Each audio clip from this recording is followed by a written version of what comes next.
We will now apply the words that you have learned. The direction says, complete the sentences. Sentence. One, Complete. two.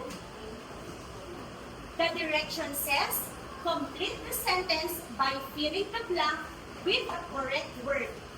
Use the given pictures as your clue. Okay? Who wants to do number 1? Yes, anak?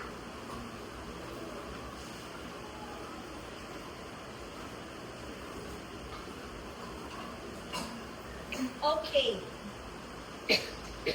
For number 2. Yes?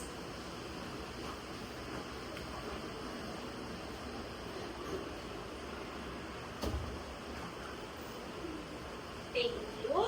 Number 3. Yes, Farah?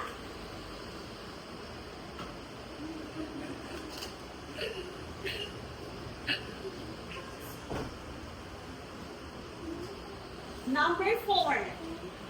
Yes, anak?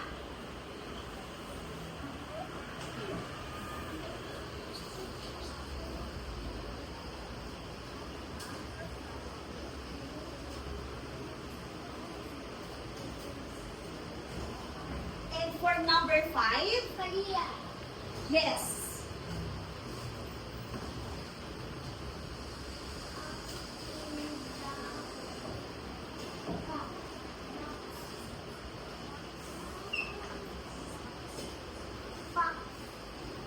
Okay, thank you so much. Let's check, children, if their answers are all correct. For number 1, Bob nets a cock. Is it correct? Bob net a cock? Yes. So number 1 is correct. For number 2, the moths are getting ready to jump. Correct?